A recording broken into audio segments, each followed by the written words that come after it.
Hello, everybody, and welcome to Music Industry Insights Worldwide. And today we've got the awesome JonVa with us. Hi, JonVa, how are you?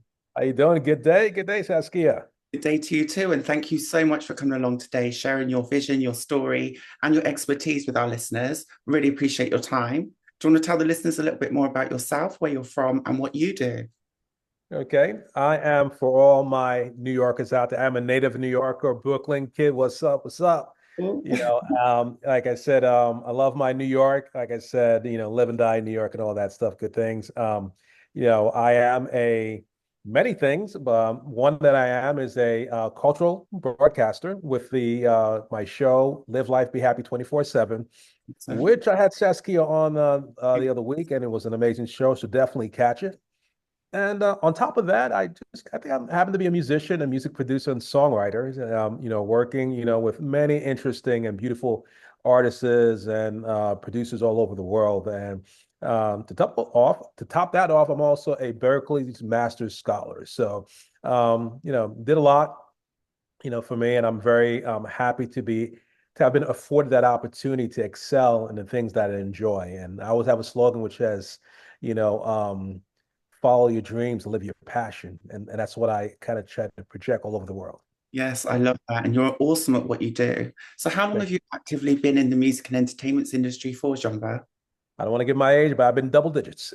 Double digits. Double digits. I cross a timeline of interesting music throughout the years and been able to kind of flourish and grow, as a student of the arts, dating back from the early hip hops when, I got a lot of my mentoring to some of the most iconic, R&B artists such as Ben E. King, and that I had an opportunity to do some work with, demo work, and a lot of great things along the way.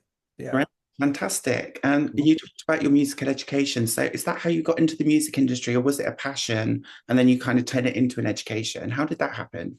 Well, my introduction to music was at 3 years old. My dad used to have his friends, come over, and they used to all kind of hang out and share who had the coolest audio equipment. I come from a Latin America's and Caribbean background, so music was a thing in the house flourishing at all times. That'd be Caribbean music, salsa, merengue, or whatever it was, classical. We were listening to that kind of music. And I used to always watch them, from the crib. I used to always be watching them. I don't And know. it's interesting. And sometimes when my dad wasn't there, I'd be toying around with his equipment. And we get in trouble. But like I said, me getting in trouble was just it was the inspiration for me to kind of flourish in what, I really enjoyed doing, which was music at a whole. Okay. Um, I started off playing the saxophone and used to just do my thing with the sax. I used to get in trouble because I wasn't one that I was a follower. I was always a leader. So Yeah. really didn't want to follow the conductor. I was always trying to create my own stuff. I know, I get that. And I like people that make their own lane as well, because it's kind of paving a way for other people to follow as well, because there's not always a set path for one certain person. It's quite bespoke, isn't it? Yeah, yeah. And I used to lock myself in the room and just practice. My mom used to come and knock on the door. Hey, it's time for dinner. And I'm like, okay, I'm coming. Come back and Still on the knock. phone. And that was just me, and I just love doing music and had an opportunity to meet up a good friend of mine who was in college, she was an opera singer, Lovely. and she took the time to kind of sit down and help me understand theory. So I wanted to go to music school, but I didn't have the kind of the tools to be able to at least make the requirements what was needed. And she did help me. We would sit down and she would explain to me, the musical language. Fantastic. That's really And that nice. was very helpful, which it kind of helped me kind of excel. And once I kind of had an understanding of the language, I was able to kind of, align myself in any given genre and stuff like that. So I thank her very much. Her name was Andrea. And Awesome. Andrea, if you listen, I just want to say thank you from the bottom of my heart. I tried reaching out to you, but if you're looking at it, I just want to say thank you. You never know, she might be listening. So if you I are, and hope so. please do get in touch with John too, because I'm sure you Yeah. could reunite some of that passion and that flame. So yeah, Yes. thank you so much. Tell us a little bit more about Berkeley's as well, and how did you become a master in that? Well, Berkeley, I went to yeah, I'd done my music, Palm Beach State College, and then, I had gotten accepted into another music school as a composer, Yeah. composition. Okay. But I didn't want to do that because it wasn't in my spirit. And the professor, the director, he said, well, what do you want to do? And so I just kind of came back and I wanted to see if I could on the New York scene, Yeah. because I just wanted, and he kind of sensed that from the glow on my face that although I did meet the requirements to be in the composition program, which was very intensive, that really wasn't my passion. Okay.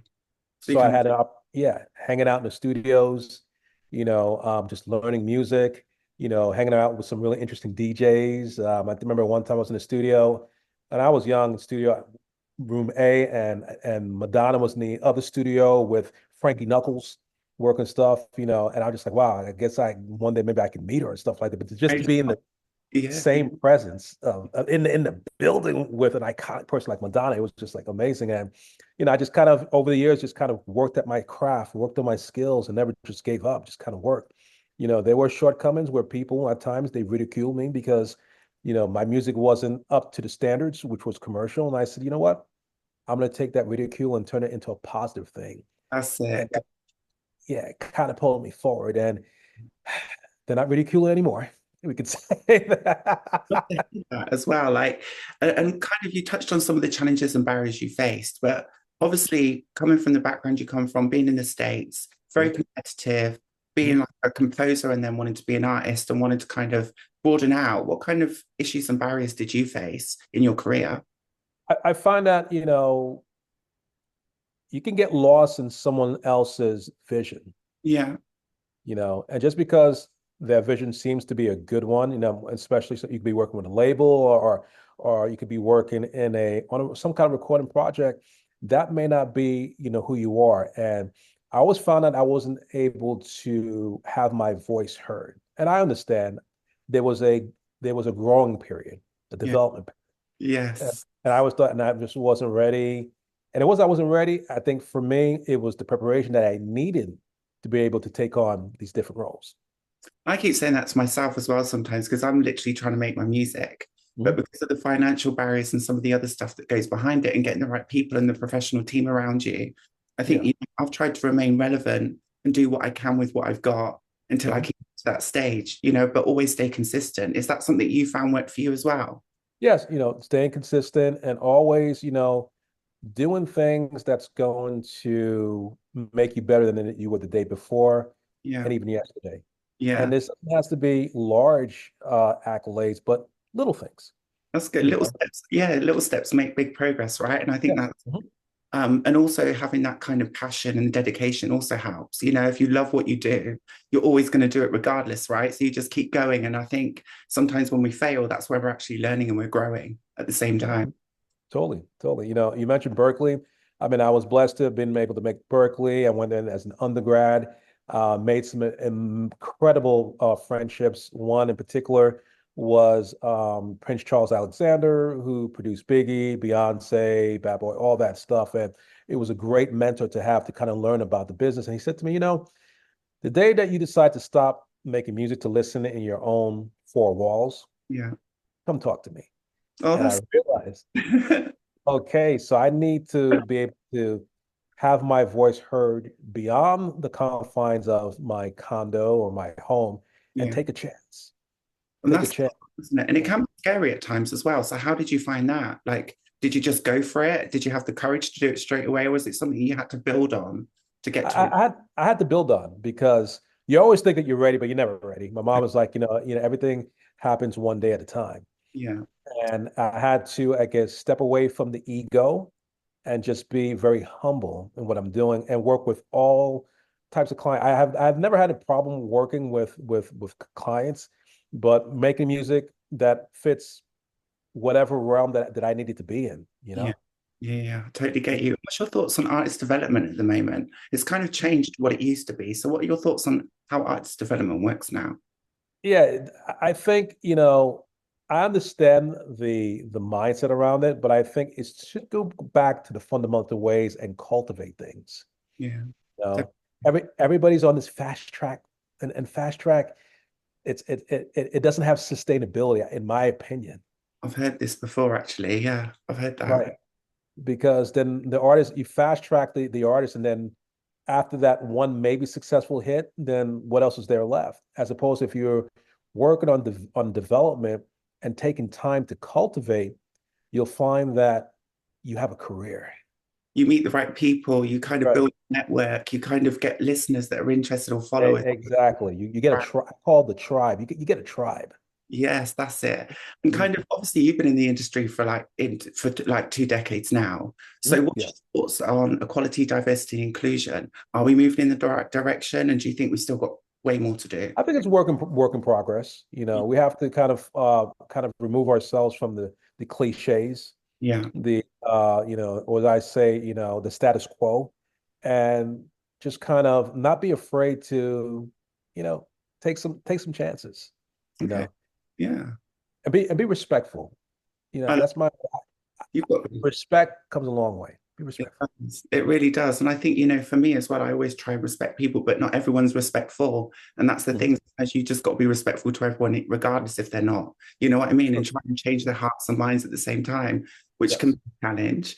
Kind of, if you had any challenges around obviously your ethnicity, where you come from, and getting that succession and that's succeeding, sorry, in the industry.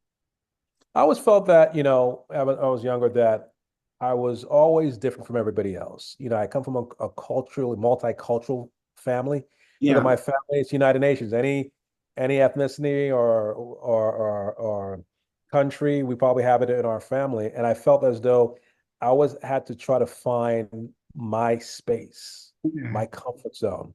And when I realized that, it's okay to be me, like I said, then I felt comfortable. And, I'm the type of person I would make my friends laugh. I would go maybe to like, and I'm going off base, but maybe to a nightclub and we're having we're party. And I'm like, I really don't need anybody. I'm gonna go out there and dance on the dance floor by myself because I was comfortable. And I was like, how do you do this? I said, you just have to believe in yourself and be happy and comfortable in your space. Yeah, great advice. Thank you for sharing that as well, actually. I think that's something that I tell myself all the time. And even when I'm going somewhere and I'm not quite comfortable, I'm Mhm. saying to myself, Saskia, when you're not comfortable, that's when you're actually growing. So Mhm. sometimes, when you're out of your comfort zone, you Mhm. feel it inside you, but at the same time, that's part of growth and success as well. It's moving out of Exactly. the comfort Mhm. zone. Yeah, and that's what works. I find out and everything. I said, don't be afraid. Don't be afraid, as I always say, to fall forward. Because when you fall forward, guess what? You catch yourself, and it's okay. You can do it a couple more times until you learn, and then you're like, you know what? I've kind of mastered this. Just makes perfect, as they say. That's Yeah. the way, isn't it? So if we Mhm. want to music industry now, where would you like it to head in the next 5 years around equality and inclusion? What do you see is coming up? Do you see any trends? Do you see anything that we could kind of improve on? I think, I would like to see more artistry, meaning when I say artistry, to have people very like I'm fine with the technology, but let's go back to the old ways a little bit and Mhm. develop, some of these pieces of work to be classics that will have longevity. Oh, that'd be awesome. We don't have much. Whatever it is, if it's house music, if it's EDM, if it's hip hop, let's have a message for everybody. That'd be awesome because I think a lot of the music now it's kind of throwaway, isn't it? It doesn't last as long. It's not. It hasn't got those classical songs that we used to have. Right. Back to the 90s. Everyone's still listening to those tracks now. We I don't really do know. that as much now, do we? Yeah, because we don't take time to sit down to really write a song. I did a piece of work with an amazing artist out of the UK named Adam Wedd. We did a song. It was out of Abbey Roads called "Some Days." I listened to it actually. It was a great track. Yeah, this song was written at the height of the pandemic, and we just formed a partner friendship, Lovely, and it lovely. expresses what was going. So, and these were true emotions brought down into a narrative to connect with anybody who's listening to it. When you listen to it, you get it, right? A lovely song, actually. I really did enjoy it. And Thank well you. done for doing that. Abbey Road is a big studio, as you know, and the Mhm. Beatles recorded some of their albums there. So great place Yes. to be. Yeah, beautiful people. We work with Paul Tipler, big, well-known producer out in the UK, Yeah. and I'm excited to work on a new song with Adam. Actually, meeting him in New York in a couple of days. We're working on some new stuff, so it's all good, man. I love my UK, and UK has been treating me mighty good. I love that. I have been to Abbey Road a couple of times and I do love it down there. Very Mhm. friendly, very kind, very inclusive, which I Mhm. really, really enjoy as well. And I think they're making strides to be open to everybody. And I think that's something Sure. I Yeah. love to see, you know. Mhm. Do you think cultural and age differences, obviously you're from the States, this Mhm. probably applies to you more. Do you think cultural and age differences have an impact on how far we can go with equality and inclusion? Or do you think it's really an industry issue? I think it's a society issue Okay. that we need to, get better at, you Yeah. know, and Yeah. and and make an effort, you Yeah. know, just make an effort. It's okay, no one's going to bite you. You're not going to get hurt. Just make an effort. But I always have this theme: let's do it lovingly and respectively. Oh, I wish everyone would do that. I wish everyone was like that. It'd be so nice. Yeah, yep. And you look Yeah. back to the 80s as well, and we had so many different artists that were just so unique. They were so Mhm. different. They were so stand out. We've kind Mhm. of lost that too, that kind of artistic identity that makes you kind of different, that makes you kind of special. Why do you Exactly. think it is? Why do you think that's happened? I think that happened back then because they were, remember, they're from another, day, from different generation. Folks who were in the 80s were, I don't want to say boomers, but they came from that generation where, when you were creating, you didn't just create a bunch of words, you created emotions, you created a narrative, you something that was going to stick to to this to your audience. If there were the song, if the hook was like baby, baby, baby, and if people were like, wow, that could be me, right? You Yes, think it, regardless of what you of your gender, you're like, oh, that could be me. You know what I'm saying? I love that. You connect with that. So they took the time to express those emotions in the point where, like I said, the intentions were there. Yeah, We have moved away from that, and this is something that we need to go because everybody wants everything within the first 30 seconds. give a finger, yeah. Life doesn't work like that. Even when you're being birthed, it doesn't take 30 seconds. That's so true. It's so true, actually. And I think, the more I think about this as well, it's like things maybe don't last as long as they used to because the hard work doesn't go into it like it used Mhm. and Mhm. I think a lot of it comes from experience and pain and some of the darkest times people write about or love, for example, or heartbreak, Yeah. things that people really relate to. Today, Mhm. I think you listen to certain types of music and it's not got no storyline to it really, has it? And I think some of it, that's probably part of the problem, isn't it? Some of it Yeah. doesn't have a story to it. Yeah. If you listen to it like, okay, this doesn't make sense. It's like reading a book. I'm like, okay, I'm reading the preface, some Yeah. chapters, and I really don't understand where are we going? Where are you guiding me to? Okay. Sometimes they don't know where they're being guided to Yeah. because everybody's following a formula, a grid of some sort, So, I would say you definitely have to go back to basics and listen to some of the greats. I go back to the old school stuff all of the time. I'm inspired by the old school stuff as well. And I Right. think I can learn from it all the time anyway. I can Mhm. gain ideas and it can kind of inspire me to create new music. Looking at older artists that have done really, really well, you Mhm. can use them as a kind of inspiration to kind of create some new music, which I Mhm. think is great, but also keep true to yourself and authentic because I think So we it's need true. that Mhm. sometimes as well. You One of know, my, and I sure I've one of my biggest songwriters team, Elton John and was it Bernie Taupin, right? yeah, And amazing what they've been able to accomplish together as a team and the words with the music and how it just sticks. yeah. This is classic songwriting at its best. I love that. It's like cooking, isn't it? You've got a little bit of salt, you've got a little bit of pepper, and then you add some ingredients into it. And if you get the Exactly. in the right place, you can come up with some awesome music, magic. Yeah. Totally. Yeah. And obviously, being in the music industry, has it affected your mental health? Has it made you obviously doubt yourself or question yourself? Or have you ever had times where you just want to give up? No, I never wanted to give up. I'm one of those folks that have tenacity. And when I feel that there's an obstacle, my mom always say you have to address the obstacle and can never run away from your problems. You Okay. have to kind of figure a way because you can run to Europe, you can run to wherever you want to run to, but you have to face the music. Yeah. Face So music. you got to face the music. So I'll sit down and say, okay, what's happening? What's the issue? And I look and who do I see? It's me in the mirror. So how are we going to fix that? Okay. How Yeah. are we going to get help for that? Do we need help for that? Or Yeah. do we need to just take a moment, just be quiet? Because when you're quiet, you have an opportunity to refocus, recenter, and anchor down. Okay. Some great Mhm. advice.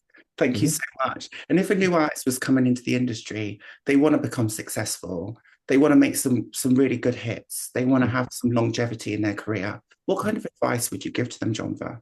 I would tell them, within your community, there are music organizations that are free, even over there in the UK and United States, all over the place. Join those groups, Yeah. network, form alliances, Don't be afraid to form alliances across the board, whether it's gender or whatever it is. Form alliances and friendships because guess what? We're all in this together and we can move forward with success. Yeah. That's Mhm. lovely. Thank you so much for that. I think that's amazing. And You're welcome. obviously, you've been in the industry. Have you suffered from stigma or discrimination in your kind of journey? Never, because I think I've always had this attitude is I'm doing my own thing. So really I don't really pay attention to that. What I do pay attention is the being disciplined in what I'm doing Okay. and also aligning myself with the right situations and opportunities. Yeah. And when I feel something when there's a challenge, I say, you know what? Like my mom says, if you were meant to be there, you're going to be there. If it wasn't meant for you, guess what? Find something else to do. Yeah. Yeah. So I kind of avoid that. And you see that. You see a lot of interesting things in the industry, and sometimes you're like, well, really? And I'm like, well, like I said, I'm just not going to go that route. And I'll take my chance. As I said, I'll roll the dice. But I know when I roll the dice, I know there's a bit of uncertainty, but guess what? You have to have the confidence and belief that you will overcome and prevail in what you do. I always tell myself I'm going to do this and I stick to it. And I kind of, I'm telling myself this stuff. Sometimes people say, Saskia, you're delusional. You're not going to do this. You're not going to do that. And it's kind of having that belief in yourself when no one else does and just keep persevering and keep going and keep, even without money and without other bits and pieces, sometimes it does take time, like you said. But sometimes the way I see it is like I'm developing, I'm learning all the time, I'm figuring out the industry and who Mhm. those main players are and how it operates. And I Right. think artists today, they don't really understand how the music business itself operates. Do you think that's also Exactly. a good tip to share? Like, do you need to learn about the industry before you come into it? I would say do your homework and allow yourself time to absorb the information. Definitely. And the expectation that you set yourself, be realistic, honestly. I get that, but I think, you've got to have dreams and you've got to dream big. If you want to, True, you've got to true, dream big, right? And true. not get to that Right. stage, but you've got that dream, you've got it, that drive, that Mhm. passion, I think it's about succeeding. Succeeding is part of being, is it within you, isn't it? And how far you're willing to take it to the Mhm. next level. And I think if you don't give up and you just keep believing and I do meditation, I do prayer, I do all sorts of different things Mhm. as well. I'm quite a spiritual person. And I Mhm. believe that really, really helps as well, to kind of ground me, but also keep me going and motivate me because it can be really challenging. Yeah, I totally agree. And when I'm mentoring my students, and I'm teaching them and stuff like that, and they talk to me and I share them my experiences, what I'm doing. They're like, wow, you actually letting us into your world. I'm like, why not? What's the Yeah. big secret? And that's how, as a mentor, I pass off the torch because when I see that I have a student who goes on and then they're touring like maybe in Japan, and I'm like, wow, and I'm like, or they're at center stage at some stadium in the UK, and then I mentor these people. I'm like, it's great to see that because they put their arms in what I was telling them. It's okay, and they're like, I gave them a different perspective on life. Don't be afraid. But guess what? If you make mistakes, so what? If you don't get there today, so what? You get there tomorrow. You Yes. know? I love the positive thinking because it really does get you somewhere, doesn't it? And you can always It does. be positive. You can always do that. It does. I mean, you can't fault yourself, but you just have to believe in yourself. But like, where you get this? I said, yeah, I get it from my mom because she tells me that every obstacle you can overcome, but sometimes, like I said, there'll be challenges. But be Yeah. patient. I think that's Really. a good one as well. Patience. Mhm. Yes, patience is also part of the Yeah. solution, I think. Yeah. Not rushing it because if you rush, you're going to make more mistakes and you don't need Yeah. to keep making mistakes, True. True. And Oh, be in it for what you want. yeah. If it's the glamour that you got, okay, you have to kind of really think about it. If it's the glamour, then maybe you, It's not you need, right. need to realign what your objective is. If it Yeah. is like, you know what, I want to write songs so that 7 billion people around the world can listen to them. And I did this. And when a friend of mine got mad at an attorney, he's like, but you didn't monetize the song. I'm like, hey, dude, I said, it wasn't about that. I said, I was in a place, And I said, I just wanted to write some music and just put it out there so so people can connect with it. Yes. And the results were people were connecting on this radio show that I had, radio channel with tracks that I was writing, which really people were like, you wrote that? I'm like, yeah. And I was getting people from Asia, from France, from the UK, from Saudi Arabia, from Pakistan, just I told them that's what the intention was. And some people said, your music saved my life. And I was like, wow. And I don't care about the monetary aspect. I Yeah. guess the rewards will come. But when you start the creative process, the intentions within you has to be aligned with what you're going to produce. 100%. I think for me as well, I think to myself, come on, Saskia, like you got to keep it moving. You've got to stay positive and you've got to believe and you've just got to keep pushing and just stay true. Stay true and write about some of those issues you've been through and relate to other people. But if you want to be in it for money, it's not the right industry to be in, honestly, because it's not one of those industries you can make money from that quickly or that easily, right? You need to know in the right places to do that. Exactly. So, Sky, treat music industry as an annuity. Yeah, it definitely is. And I just look at it as a passion. It's my Yeah. passion, it's my love, and it's just something that I grow in and I feel respected and I feel included in. And not always in the world do I feel included or accepted. So I think I found the right place for me. It's just now literally, getting to the place I need to be. And sometimes you've also got to figure out, okay, how am I going to get to this place if I don't have the cash? What other ways, which other ways can I do this? So whether that be collaborating, whether that be writing songs, whether that be, helping other artists in their careers as well.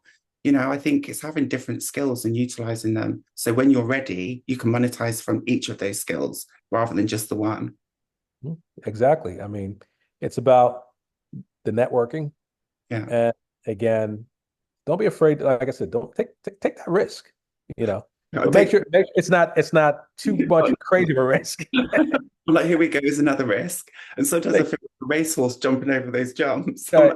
Like, again, but you could if you're gonna do like a racehorse, you could just kind of put your leg over, test, the height. Okay, I got it. Okay, let's go.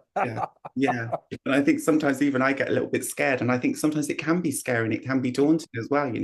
Am I doing the right thing? Am I making an impact? Am I reaching the right people? And I get so much great feedback. I don't think, and this was a question someone asked me the other day is, do you think you're successful? And I said, well, what's success? Because success to me might be different to somebody else. Exactly. So I wouldn't personally say I'm successful. I'm just progressing in my career. But some people are like, you're really successful. And I'm like, well, thank you. I don't see it like that myself. Yeah, I'm right there with you. They're like, "Oh, you're doing that?" So yeah, you're seeing me doing things. Okay, yes, thank you. But at the end of the day, it's my success is being able to write a piece of composition, and then someone hears it and it says, "You know what? That really made my day." Blew me away. I remember that song. I love that song. Or that really resonated with me. And then you're humming it all day long. I love the tracks. And that's it. It goes beyond the Spotify streams, whatever. One person or a group of people tell you how that song made them feel. Guess what? You're successful. Yeah. Yeah.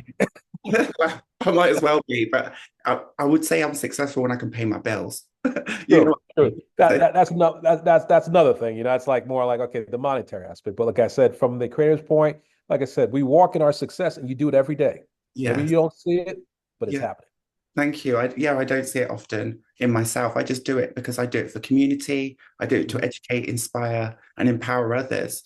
I think a lot of the time I put other people before myself, and I'm also learning that in my own career is to actually take some time for me and don't forget to help myself because I'm a great people helper. I love helping others. That's in my nature. So I love. You have to do. You have to, and it's okay to put yourself first. Like I said, with the intention that everything that you need to take care of behind the scene is already taken care of. Okay, I'll remember that one. Thank you very much. Thank you. We've literally got 10 minutes left, actually, so that time's gone really quickly. But do you want to share with us any major wins or successes that you've had? Well, I had a lot. Right now I'm working with a good friend of mine, Denise the Stefano, on an audiobook with her, which should be coming out soon. We're in the studio working that called Out of Respect. It'll be Out of Respect audiobook. The book actually is on Amazon. and many other platforms. Just kind of Google it. We also I have with my good, amazing partner Wanda Ryan. We produce two syndicated radio shows, A Slice of Canada over in the UK, Europe with Radio Wigwam, our partners, Yeah. and also Maple Music Cafe over in Canada, in Toronto. So we got a lot of things in motion. How do you have enough time in the day? You're doing so many You know different. what? I'm a person, I don't like to rest, not in a bad way, but I like always have things just going, moving. And that's how I live my life. I'm very much like I'm that. not a workaholic, we'll say that. I just like to be very, you know, always doing something because that's what gives me my purpose in doing what I have to do in life and just and create. I need to be creating. I totally resonate with that. And I think, especially for me as well, like when I'm doing something, I'm doing something positive. I'm not Mm. just doing it for myself, but I'm helping others. But then I'm also just keeping my mind busy. I'm creating, I'm making, whether it be music, whether it be songs, whether it be panels and talks. For me, it's about doing something and keeping my mind busy. I like to be stimulated, mentally stimulated. And I think being a creative, I'm not very academic. I try my best, but I'm a creative. So, Mhm. when I'm doing things and I'm creating new things or I'm building community, I find that very rewarding Oh and yeah, extremely rewarding. And it's not about the money there at all. It's about building community and respect for others as well as exactly. yourself. Yeah. Got to keep busy, and people are like, you never rest. No, it's not that. It's just I'm always creating. So sometimes, for me to actually turn it down, I have these little things I do, maybe watch like funny movies, something that I can just escape from myself, and that's my relaxation. Okay, cool. Day. I Or think or that's sometimes whip out a guitar and play some. But you got to find throughout all this, you have to find a moment of peace within yourself. a You know, balance. Yeah, a yeah, balance. If you want to sit out on the deck and look at and bird watch or people watch, just relax and just be quiet and listen to the air. yeah. You'll catch a song in there I too. love nature. I love going out in nature and just being out in Yeah, the nature because it's really yeah, healing as well, actually. So yeah. if anyone wants to connect with you, JonVa, if they want to find out more, if they want to contact you, how could they do that? If they can contact me, you can Google me, JonVa Ven, or you can go to the LinkedIn and put JonVa. I am also on Instagram, which is the official JonVa Ven 8.0. As long as you put JonVa, JonVa VN, you'll find me all across the board. Well, I'll leave all of that in the description below. Also, I'll put the book that you've got coming out with your friend. I'll put as Mhm. much information as I can. So, Yeah. listeners, please do go and check out JonVa's work. If you're interested, please do reach out or ask him any questions. I'm sure I'll be happy to help you. And thank you ever so much again for taking Well, your time out of your busy schedule to come and share your views and your knowledge with us. And I hope you have a wonderful rest of your afternoon. you too, Shesky. I just want to say thank you for allowing me the opportunity to jump on your podcast. And everybody, much love around the world. Much love. We can do this together. Remember that we can do this together. Thank you ever so much. I'll speak to you soon. Take All right, care. take care. Thank Bye. you. Bye. We